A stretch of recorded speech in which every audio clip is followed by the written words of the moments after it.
Morning, everyone. We're going to get started. Welcome to Digital Science Products from the Smithsonian.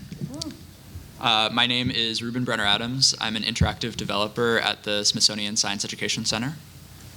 And I'm Sophia Ealing. I'm the graphic designer at the Smithsonian Science Education Center.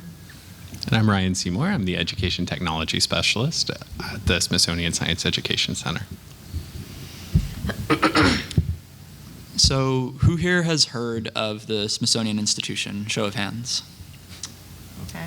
Can anyone give me a quick summary of what the Smithsonian Institution does or is? What do you know about it?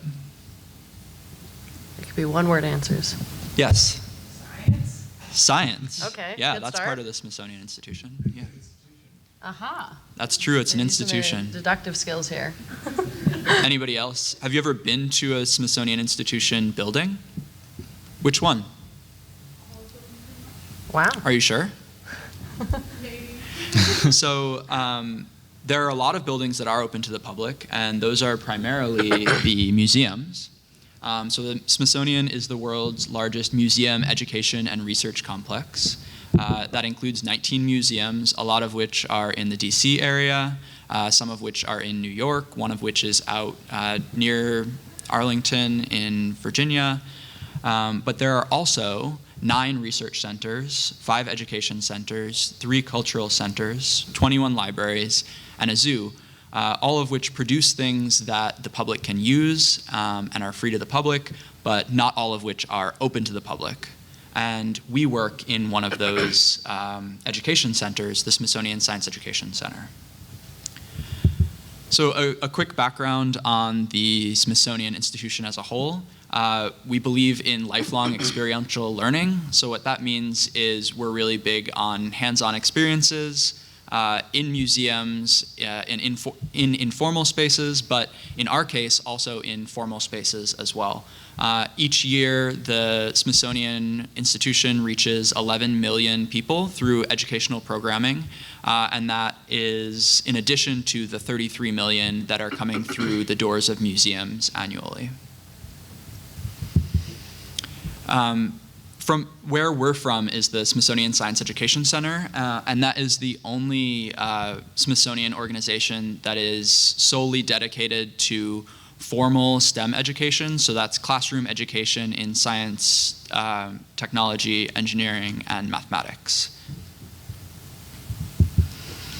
The mission of the Smithsonian Science Education Center is to transform K-12 education through science in collaboration with communities across the globe. So while we produce curriculum that is aligned to US science standards, we also are working with communities around the world with their standards and with global standards to produce educational content and experiences. There are 3 main areas that the SSEC is working hard to enable and promote. The first is active STEM teaching and learning, which involves the inquiry-based and hands-on experiences that you know from the museums, but bringing those to a classroom context through curriculum, digital assets, professional and leadership development for teachers, educators, and others. The second is STEM education for sustainable development, and that goes along with our Smithsonian Science for Global Goals curriculum, which is based on the UN Sustainable Development Goals, and we'll tell you a little bit more about that later on. And the third area is diversity, equity, accessibility, and inclusion in STEM, and that includes both for students, making things accessible and equal for everyone, but also for educators and administrators, making sure that everybody is given the same access, and we're working toward diversity and inclusion for everyone.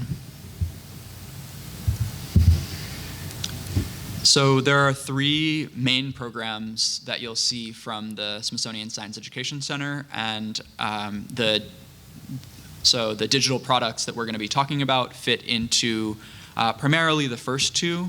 The farthest left is Smithsonian Science for the Classroom.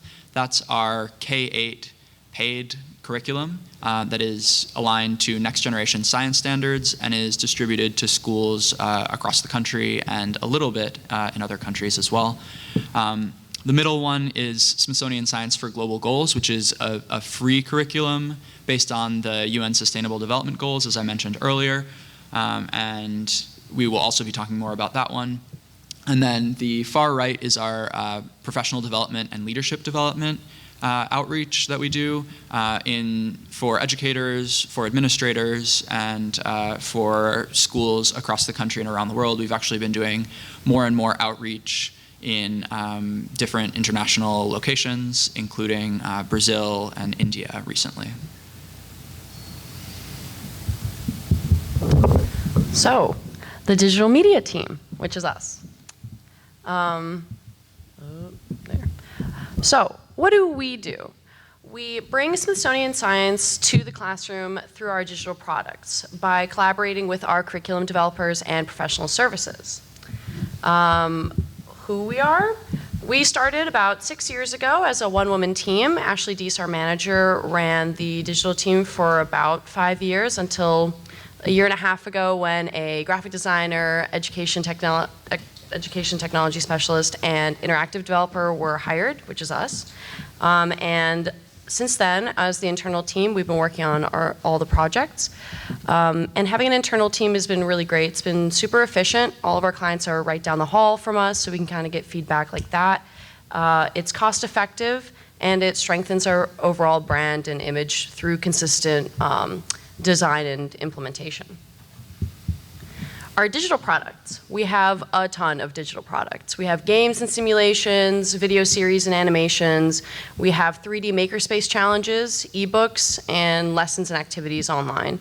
All of them are available on our website for free.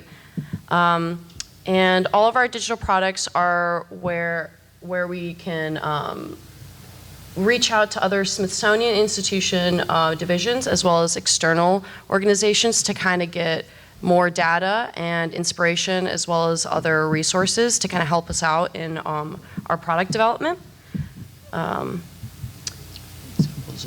Oh, yes, some examples of them, since there are a bunch of them. We work with like the zoo, the National Zoo, Smithsonian Environmental Research Center, NOAA, NASA, the UN, the Wilson Center. So we reach out to a lot of different organizations, and a lot of their work is kind of shown through our products. The two most recent digital products that we developed are Pick Your Plate, which is a game on global nutrition, and Tamis Tower, which is a game on engineering, and those two will be kind of discussed a little more later. So, our game development process. Our game development process begins with a print prototype, or a paper prototype, which is something sketched out or things cut out to kind of test, visualize, and plan to see if the game flow works or if our concept works before moving on to a digital prototype. And in that stage of the digital prototype being built on, we also user test to test out if the game works with our target audience. So we go to different schools in the DMV area and test out our prototypes at various stages before we move on to the final implementation stage with final art assets, music, sound effects, content, and more. Here's a quick look at the first stage of our development process. So this is kind of what you can see our game loop for Pick Your Plate being. So I sketched these out, kind of showcasing the different points of interaction that the students will have in the game. So they can start it off and then move into the different levels and then start back again. So this is just one of the examples of that. So our concept and our workflow, how do we come up with a concept and where do we go from there?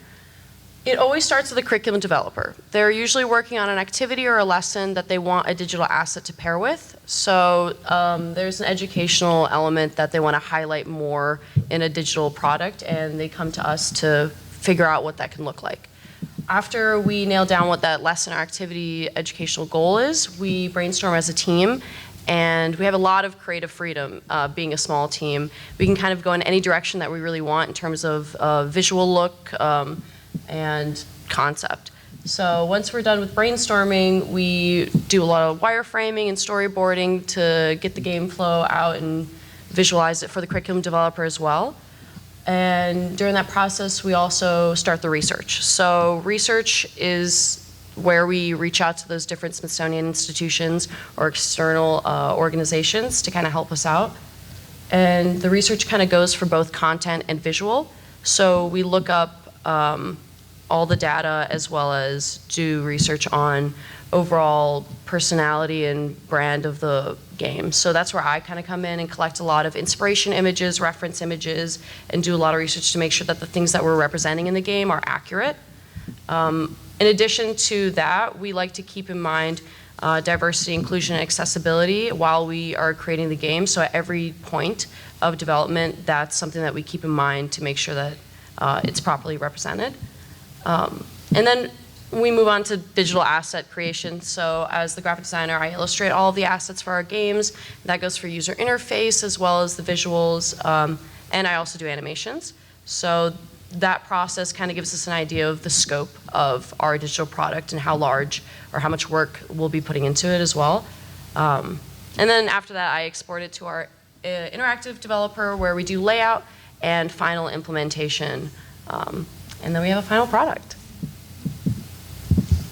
Here's kind of a look at what I was talking about earlier in terms of gathering inspiration images and collecting different resources to kind of help build that overall look for our game. This is for our Pick Your Plate. I looked at a lot of different ways that I could design the food guides that would be represented in the game, the different foods, different illustration styles so that the students can kind of visualize the foods that they may not recognize as well as possible.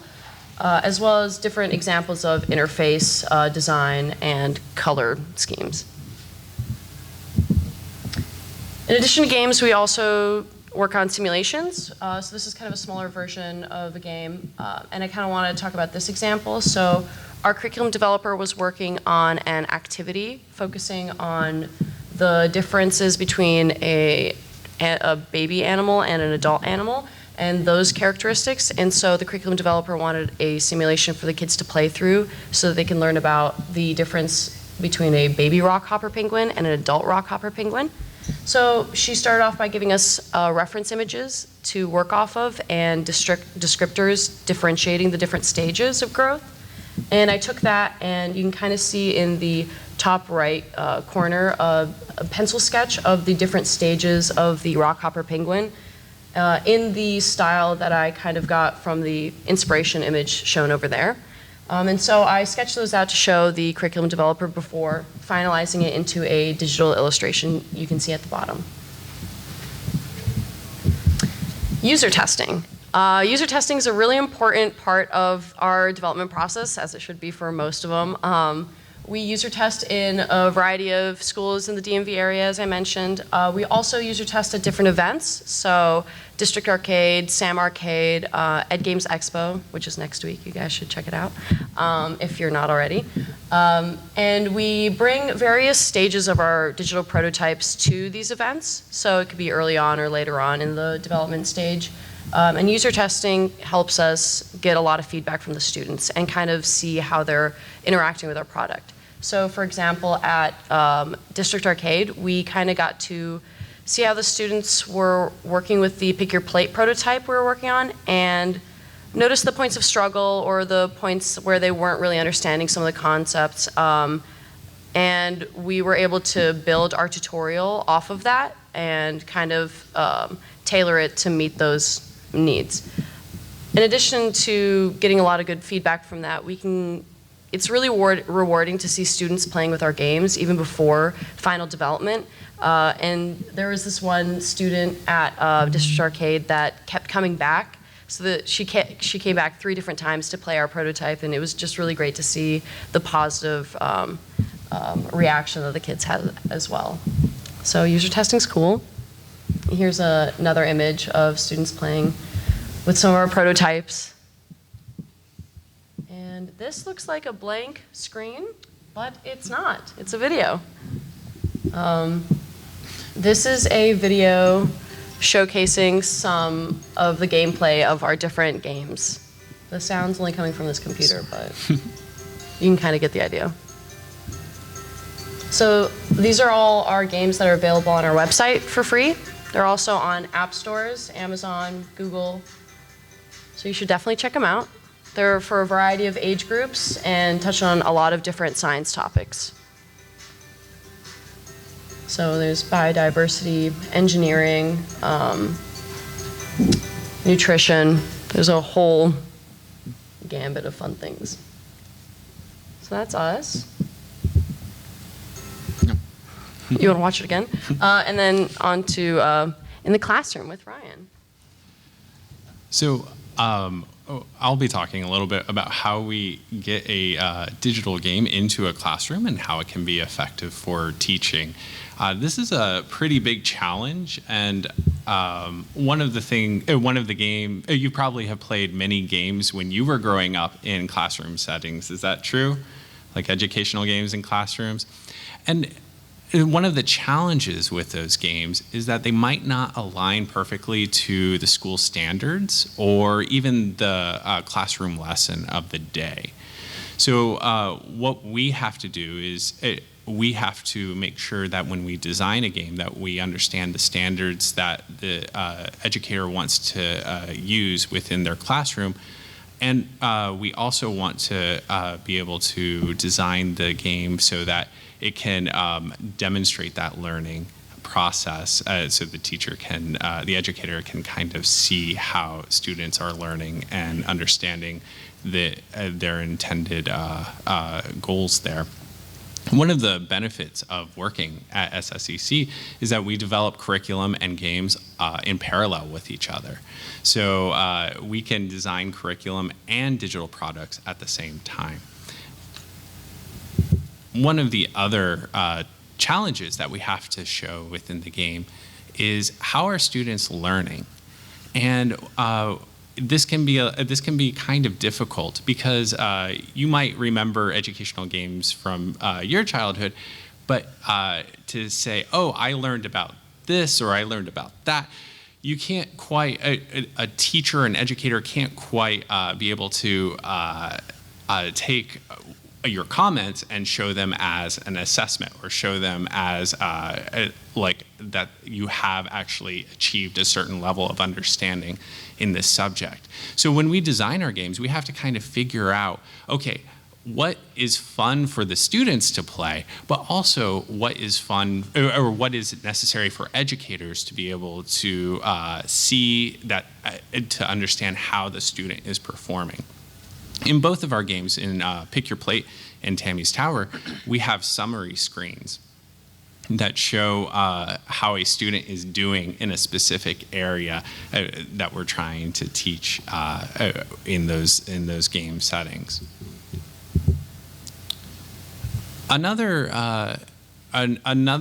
challenge that digital games present for the classroom is accessibility. And educators have to be concerned about how accessible digital products are for their entire student body. And if a digital game isn't accessible, or if there aren't alternative activities, then it might not be used, and they might not be able to actually incorporate it into the classroom. So at Smithsonian, we're trying to think of many different ways to make our products accessible to a wider audience. And at SSEC, when we develop our digital products, we create alternative activities, and also we provide resources that could be used for a screen reader, for example, or our products go through color blindness testing. That's another thing. And so we try to make our products as accessible as possible. I'll be touching a little bit more on this in the next couple slides. And finally, we have to, since we have a global reach with our curriculum, we want to figure out how we can provide our products to both low resource and low technology schools.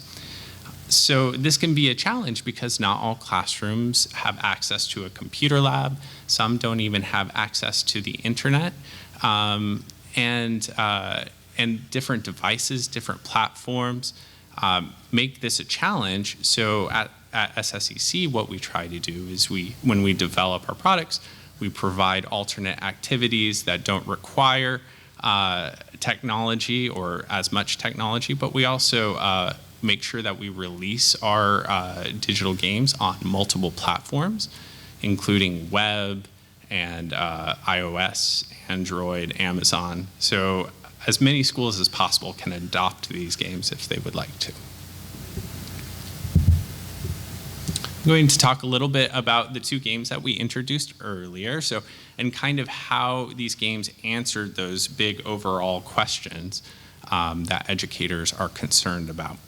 So Tamis Tower was an engineering game for grades K through 2.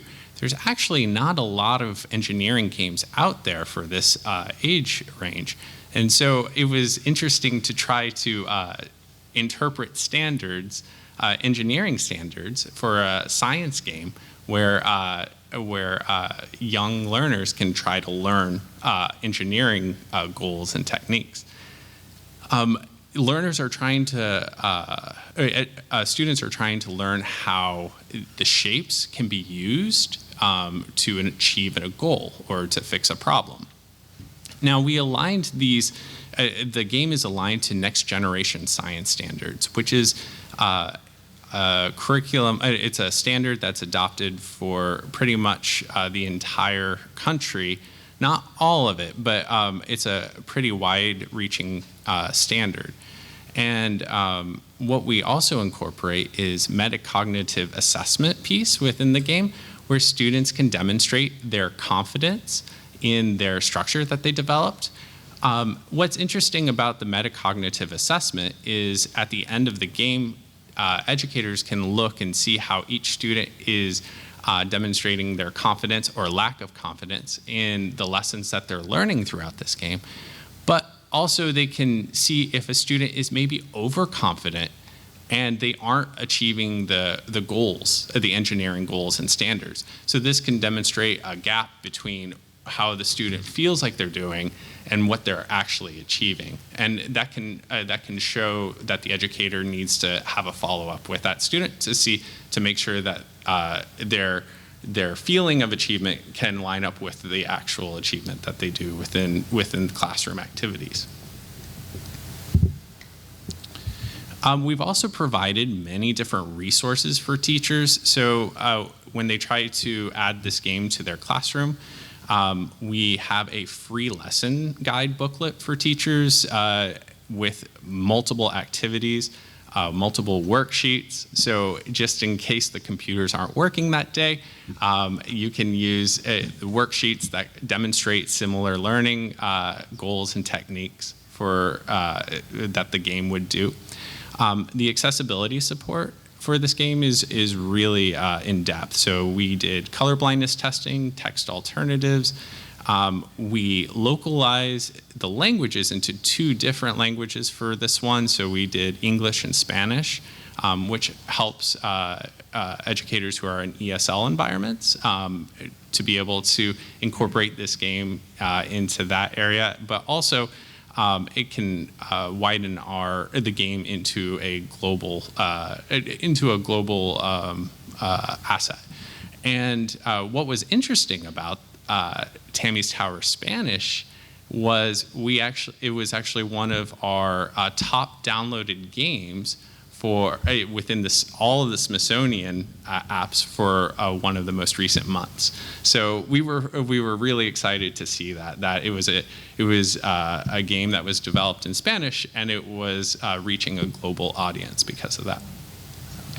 And then finally, it was distributed on multiple platforms. So we have Tamis Tower on iOS devices, all for free, by the way. iOS devices, Android, Amazon. It's on, you can access the website as well and just play on there. And for schools that might not have access to internet, we also created some USB drives. So educators ever need to have the game just directly downloaded onto their computer, we can give those for free. So there were a lot of different techniques that we used to try to make this game as widely adopted as possible. For Pick Your Plate, it was a bit of a different curriculum standard that we applied for this one. And so the game itself functions differently than a STEM game would. It's focused around the UN Sustainable Standards and the UN Sustainable Development Goals, sorry. And then, and so what we're trying to focus in on this game is how students can learn about the nutrition standards of different countries, because nutrition is a widely debated topic. One country might believe a nutritious meal has these types of ingredients and these types of meals, whereas another one can differ quite radically.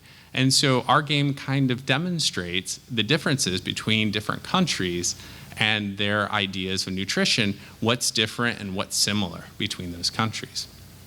And so it's a game focused in on middle school. So, and it's developed alongside our Global Goals curriculum, which is a freely available curriculum. And I'll be talking about that in just a second. But what's neat about this game is that it helps teachers, it helps educators open up a global perspective to food to students. Here's a couple pictures of our Global Goals curriculum.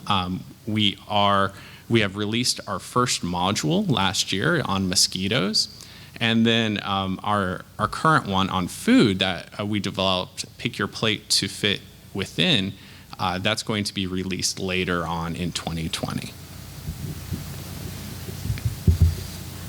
So just a little bit more about Pick Your Plate. It does have accompanying activities as well that provide students some, if they don't have access to technology that day. One of those fun activities is a recipe booklet where you can learn how to make fairy bread from Australia or butter noodles from the US. And you can also share your own recipes. So since this curriculum has a global audience, we are excited to see how students can share recipes that are important to them and share it with their classmates and a global audience. We also provide similar accessibility support that we did with Tamis Tower, text alternatives, color blindness testing, etc. We are in the process of localizing the game into many different languages, and that process has just started. And similar to Tamis Tower, we've distributed this game on multiple platforms. So that kind of finishes up the context that we try to develop our games with, and trying to understand that educational environment that these games can fit well into. So this has been sort of a whirlwind of what we do and how we do it, what our products look like. We definitely want to open it up for questions, but we just wanted to take a minute to talk about our reach at the moment. So currently, the Smithsonian Science Education Center has curriculum and digital products in all 50 states, plus Washington, D.C., as well as 29 countries around the world. We have served 7.3 million students just in the US alone, and so that doesn't include the global audience as well. And what we're doing at the digital team is really working hard to make sure that our reach will grow, it will become more global, and we can help achieve the Smithsonian Institution's strategic goal of reaching 1 billion people through a digital-first strategy by 2030. That's in the strategic plan of the institution. So with that, I want to open it up for questions and say thank you all for being here.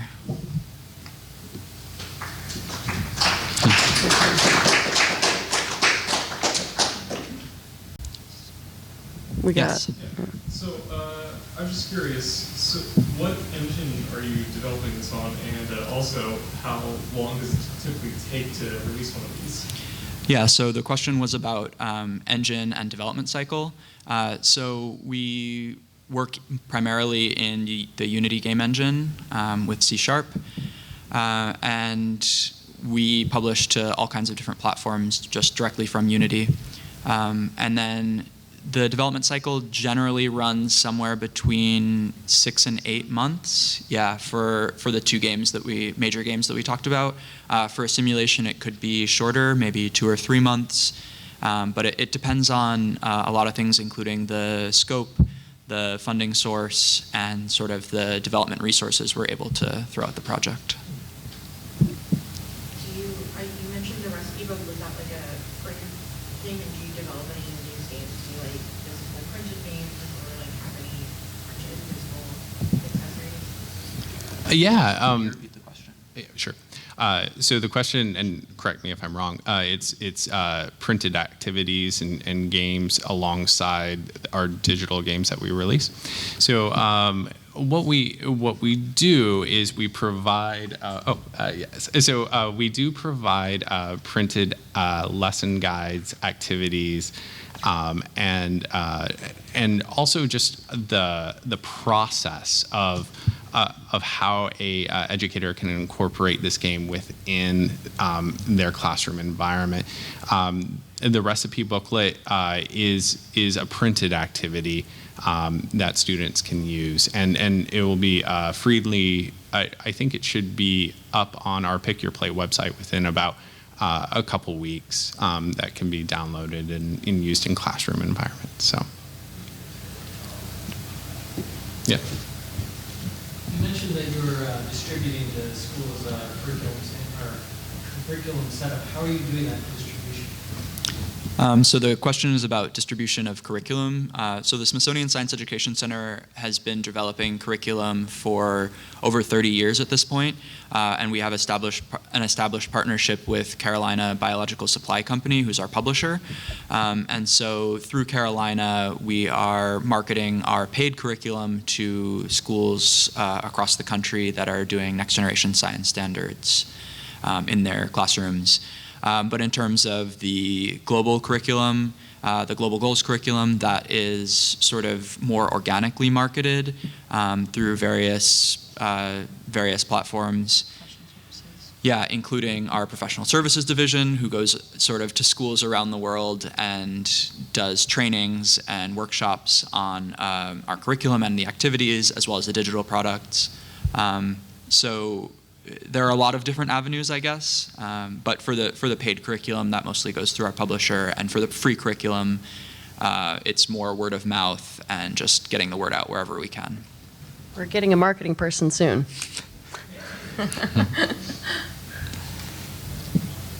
Do you ever look at public libraries as a space to put some of these games in? Since I used to work at a library, and one of the things we had was some aerial computers that had, edutainment games on it, and some of those looked like they would be pretty cool to go on those computers. The question was if we're looking to partner with public libraries or release our resources to them, and in fact we have a group of activities called our Makerspaces activities that we've heard a lot from librarians that they were interested in utilizing those within their spaces, and some of them are 3D printed, models and things that educators can download. They have a lesson plan that accompanies them, and students are able to kind of adjust those models too if they want to use it. They are still science focused, STEM focused, but they have that direction to them. We also have low resource makerspace activities too that utilize like magnets and cardboard and things like that. So on our website, there's going to be a little link at the top that's entitled Makerspaces. Can I add to that? Yeah, sure. So one of the things that we focused a lot on in the presentation is how we align to curriculum standards. But we want to emphasize that not only are these resources great in classrooms, they're also great in informal settings. So they could be good in a museum setting, a library setting, an after-school setting where you might not have particular learning goals or objectives. but they still function as standalone educational experiences. So something we actively encourage. So if you have any contacts in libraries, please let us know. Yeah, absolutely. Back over here. I was wondering if there is a similar partner team that deals with non-STEM topics with Smithsonian, and similar things for arts or history. Yeah, so the question was about non-science or non-STEM topics that might be digital products that might be created within the Smithsonian.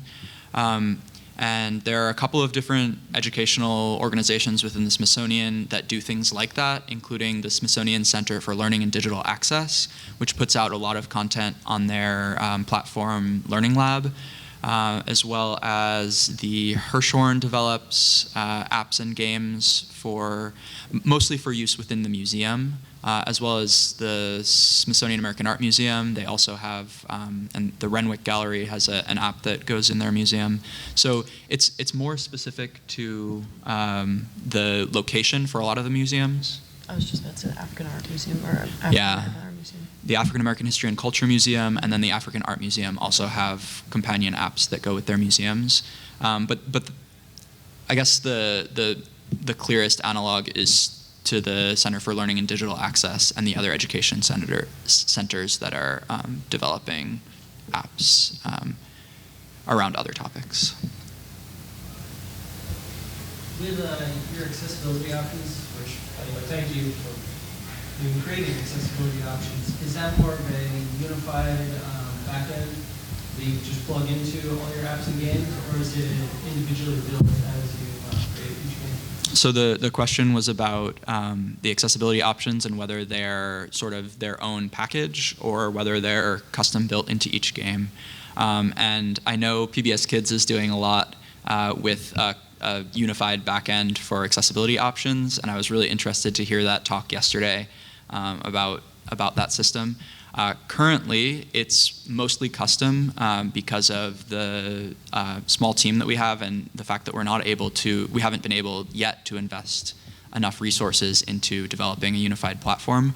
We would love to get to the point where we could just sort of plug in accessibility options, and we're working on that actually with some of our text alternative stuff and our settings panel and things like that to try to get it to be more of like a Unity package that we could just import into every project.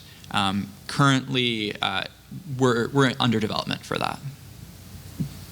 And just to add in there's a lot of custom key binding schemes for our games that when they're played on web, you can utilize those, and those also support accessibility.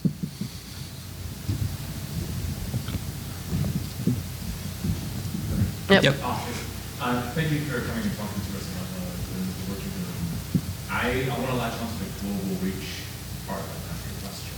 I live and work in New Zealand in the education sector, and domestically there's a push or notice that a lot of the content that's created in America has got an impact on our children where they lose a sense of our own culture. And I'm wondering, especially with the global reach, what kind of concerns might have been raised already, or what kind of actions the SSEC are taking to allow representation. That's a word way of putting it anyway.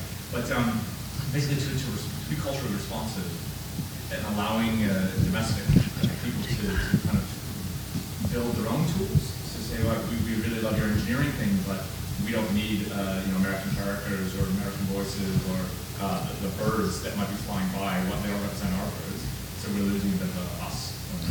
So what kind of questions are being raised in your office? Those questions. Those are from the beginning of the development process. We definitely want to keep everything properly represented. So we want to keep other cultures in mind. So for global goals, our global goals curriculum for nutrition.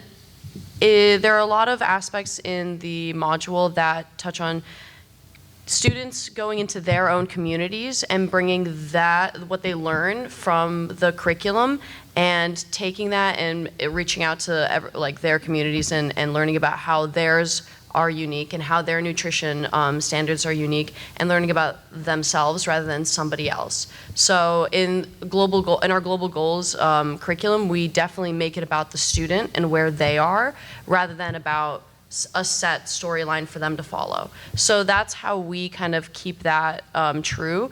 Along with professional services, when our professional service team go out to different countries and meet with the different representatives and different ministries of education and different people there, they are meeting with them to ensure that our products are aligned to what they're expecting and aligned to what they would like to, I guess, collaborate with. So our professional service team ensures that when they travel to different countries and communicate with their representatives, as well as our curriculum. And then when it goes into our games, we reach out to our different museums that have a better understanding of the different countries that we're including. They have the resources that we want to communicate with. We contacted different country experts to ensure that the foods in our game were proper representations of these of the foods in the different countries. We reached out to Folkways, which has an extensive archive of music that is true to the country and that we could use to represent it. So from every stage of the development process, we ensure that we're true to the different cultures and the different people that we're representing. Can I add also? Sure. That we also do user testing in various countries around the world for our curriculum and for our digital products. Indonesia right now. Yeah, right now we're in Indonesia and Australia, Thailand with our food curriculum. And so we're trying to get as much feedback as we can from as many different stakeholders as possible so that we make sure that we're not doing something to somebody, and rather we're listening to everybody and trying to incorporate their viewpoints and their perspectives into our curriculum and our digital products. Did that answer your question? No. Okay. What else you got? Sure. Okay. Are there best practices or heuristics so that you know that the things you're writing for younger children are appropriate to them? Because I'm assuming while you're probably all children at heart, you don't think like a 4-year-old anymore. Ryan, you want to take Yeah, sure.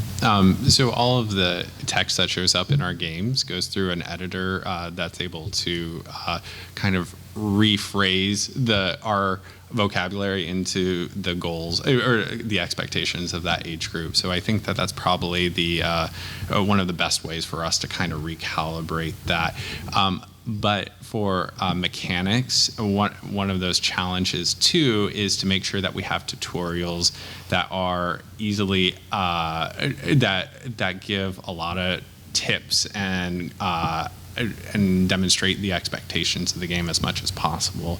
So tutorials are we rely on those quite heavily. I kind of want to add on that. Our curriculum developers are also aware of the students at various age levels and their interaction with technology. So for example, if students can slide versus clicking and dragging. So we kind of consult with them to better understand how different students at different age groups interact with technology. After your products are launched, besides measuring the downloads and how many people are using them, do you have other effectiveness measures you're asked to track? So the question is about effectiveness measures or efficacy of our games. Is it specific to games or curriculum? Or just in general? Yeah, so we get a lot of numbers from our publisher in terms of our curriculum and who's using it, what they're saying about it, what their satisfaction is. In terms of games, because of the age group that we're targeting, we aren't able to capture specific data from users, but we do capture overall data of where people are using the games and how many people are using them. We're not able to do as much with sort of efficacy data or learning data as we might if we had a different age group or target audience. But we're interested in getting more into thinking about how we can understand whether our games are effective, definitely, in the future.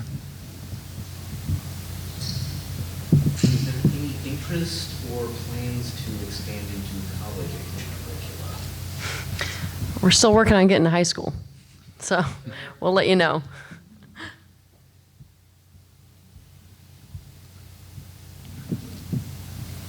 Any other questions?